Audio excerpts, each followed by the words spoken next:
Look within yourself from this witness chakra, whatever your state is, whatever you discover there, really look at yourself and embrace yourself with love and compassion. This is really very important. David G said some very nice things about it on Tuesday, and I need to build on that a little bit. It's so important that everyone who does this practice, everyone could do it, whatever practice they do, look at yourself, relate to yourself from this wide open witness perspective.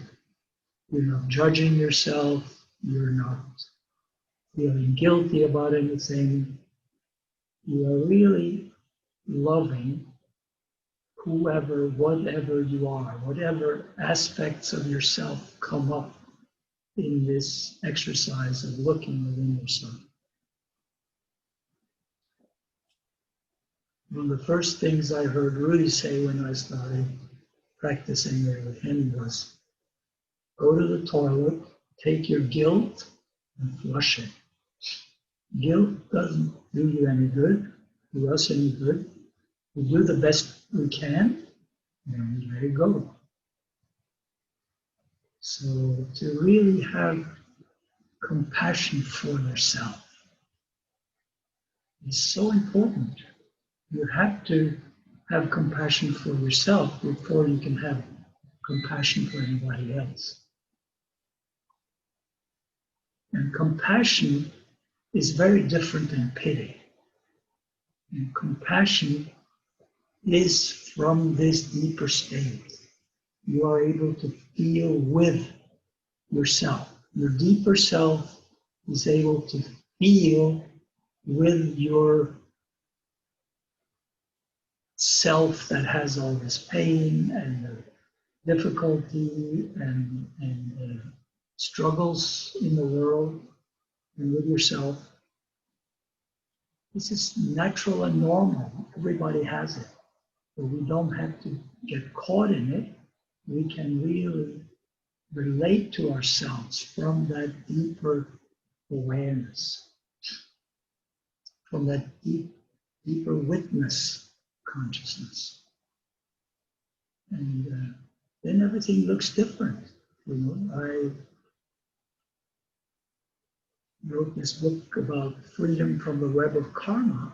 And what happens with our web of karma is that as we look at ourselves and our karma, our tendency to do this, do that, this, feel that, and the tendency to judge ourselves and to get stuck in things, all of that, when we can look at it long enough and deeply enough from that witness consciousness, all that is no longer a web that catches us. It becomes a web that we are free of, and it shines on us as light. Everything about our life becomes light. It doesn't necessarily become easy, and it doesn't necessarily erase all our traumas and so on, but it makes us able to be our own support system.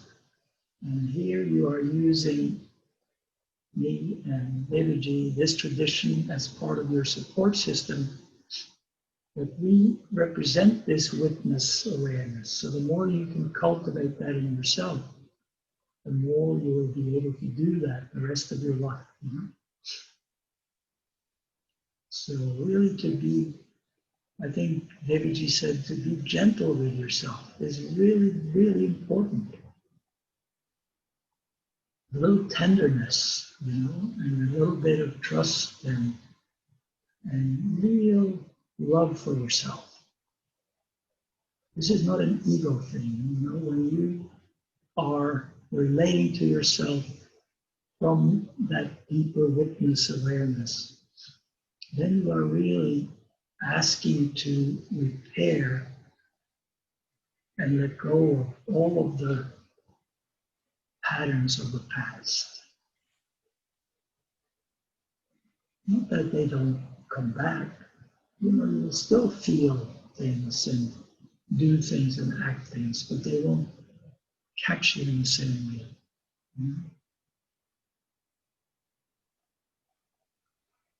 Thich Nhat Hanh was interviewed in something I happened to come across.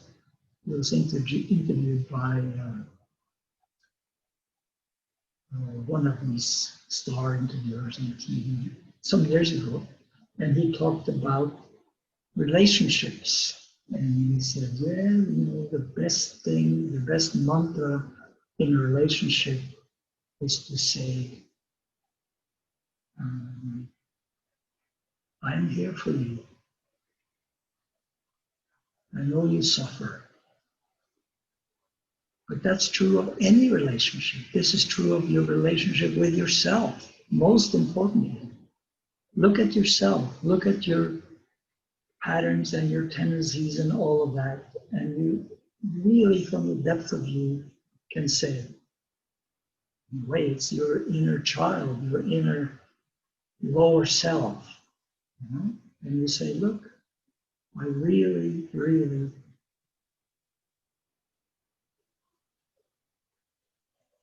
see that you suffer, and I'm here for you. Nothing wrong with suffering, nothing to be guilty about. Buddha came up with that very quickly as he sat under the tree. Suffering is the core of human experience. So we have to embrace it and love ourselves with it, for it.